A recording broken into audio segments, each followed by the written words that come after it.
Hey guys, it's Amber. I'm creating 3 cards out of 1 watercolor panel today. This stamp set is Courageous You from Altenew. It's brand new and it is ginormous. This is Altenew's very first video hop for the Summer Fun collection, and stick with me to the end because I'm going to share a brand new mixed media line of inks. These are their new pigment inks, and I'm going to swatch and compare them to dye inks and obsidian ink.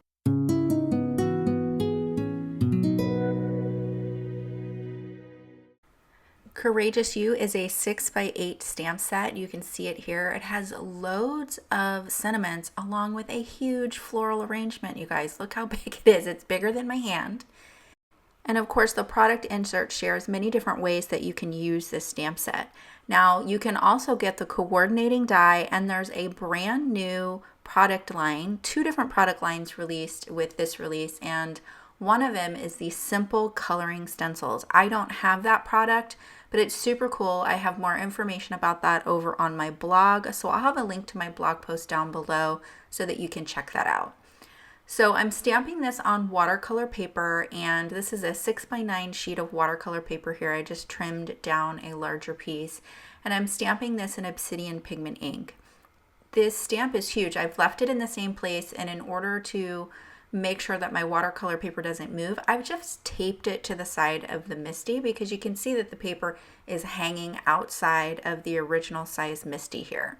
So I'm just making sure that I stamp this more than once so that it gets good coverage on the watercolor paper, since the watercolor paper is textured. And I'm going to go ahead and watercolor this. I wanted to start with the background. So I'm using the Altenew Artist 24 pan watercolor set, and I'm using seashores here. So I'm going to do an ombre effect. So start off with some pretty pigmented dark color at the top and then bring that down to a much lighter color at the bottom. Now, I don't think I've ever watercolored a panel this large before. And one thing that you need to be aware of is when you're trying to do a complete background like this, you have to make sure that you keep the leading edge of your watercolor wet. As long as you keep that wet, you'll be able to continue blending the color. If at any point that dries, then you could have a hard edge there. Like you can see that I have a little bit of a hard edge there, so I'm gonna have to work at it and kind of go over it a couple of times to loosen up the pigments on the paper and get that to blend a little bit more. If you need to, you can add some darker pigment and get it moving again, which is what I'm going to do. So you can see I kind of have like a dark line up at the top. I'm going to mix some more pigment. I forgot this little area over on the side.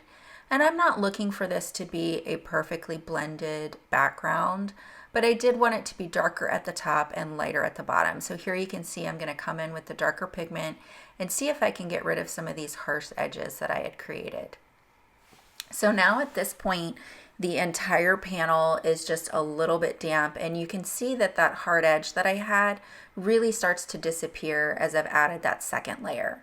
So everything on the background is wet now, and this brush that I'm using is a number 12 round brush. I love this set of brushes. They're from Wonder Forest. I'll have them linked down below if I remember. It's not an affiliate link or anything like that. I just like the brushes because they come to a sharp point. It's a large brush, but with the sharp point, it means that I don't have to switch from a large to a small brush to do some detail work or get into the nooks and crannies of these floral stamps. So I've got a nice gradient going on here. I do let this completely dry before I come in and color these flowers.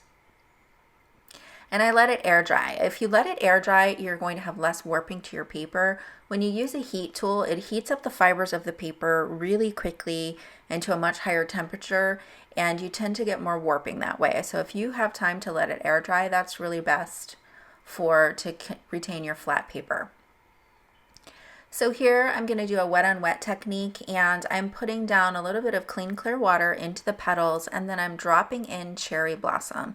This is from the same watercolor set. I've just taken out a couple of the colors, and I'm not completely filling the petals. I don't want to wait to be able to color the adjacent petals, so I'm just doing kind of like a loose watercolor.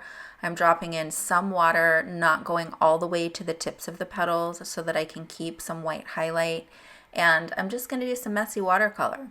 For the green, I have green fields and green meadows here, and I'm dropping in the lighter color first, and then I'm dropping in the darker color at the base of the leaf and then down the center. And I'm just letting it blend on its own.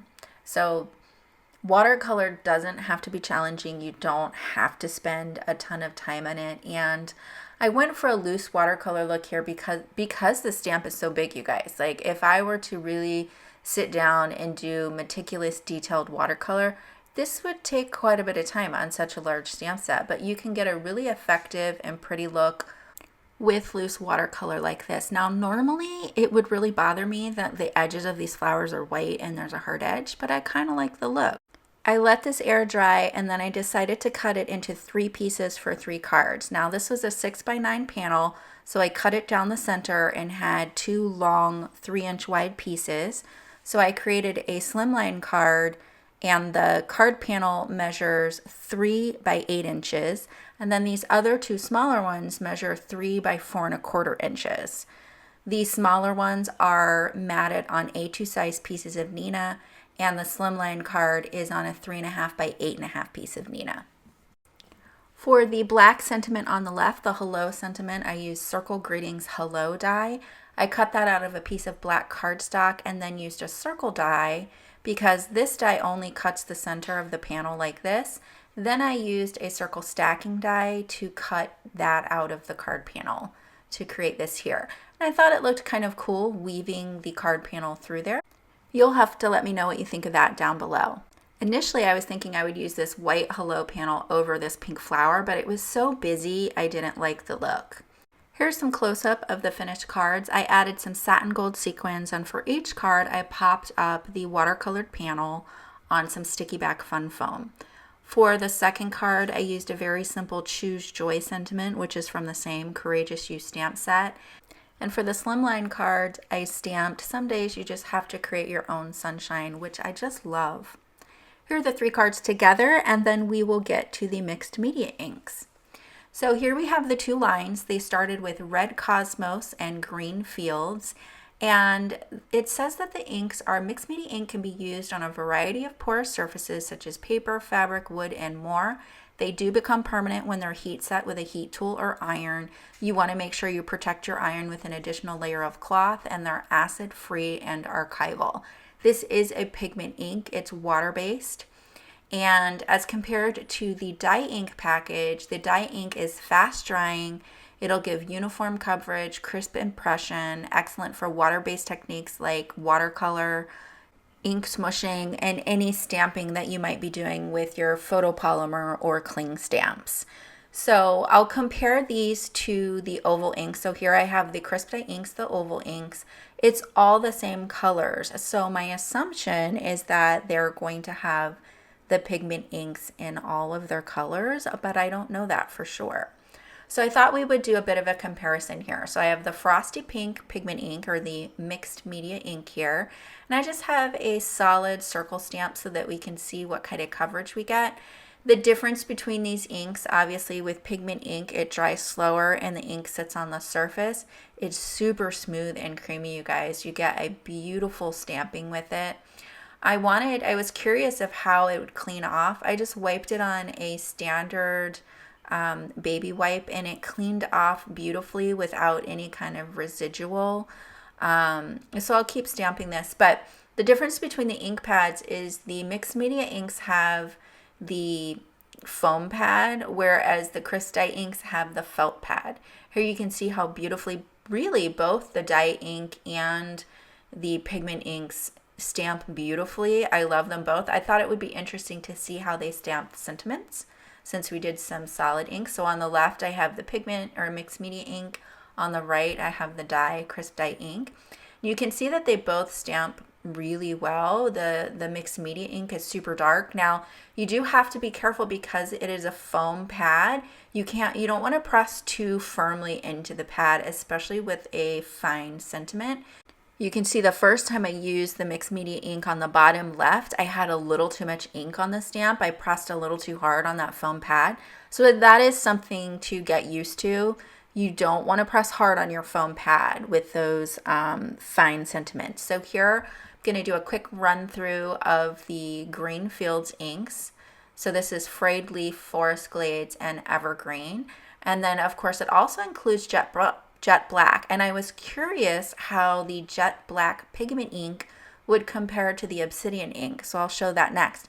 You can see that the Jet Black Crisp dye ink there has almost a bluish purplish tone, where the Jet Black Mixed Media Ink is darker, more of a true black. On the bottom left corner, I'm going to stamp a sentiment with the Mixed Media Jet Black ink. Here I have the Jet Black Crisp dye ink.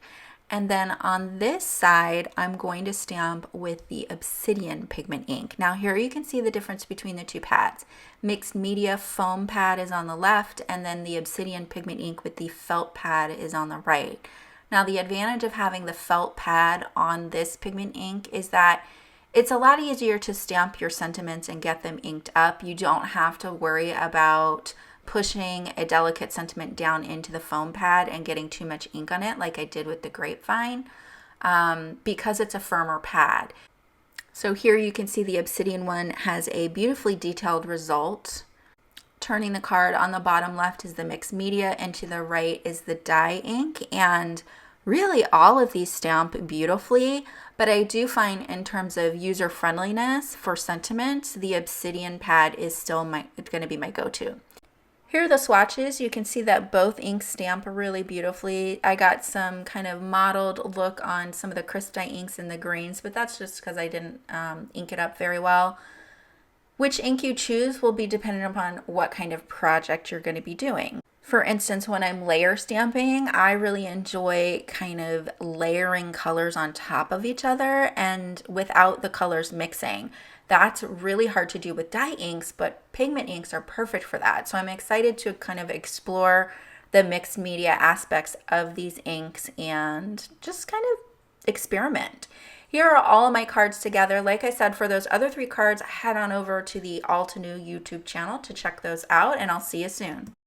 Thanks so much for joining me today. If you enjoyed this video, please consider subscribing, liking, and ringing that bell so you don't miss any new inspiration. Here's a couple more videos for you before you leave, and I'll see you real soon.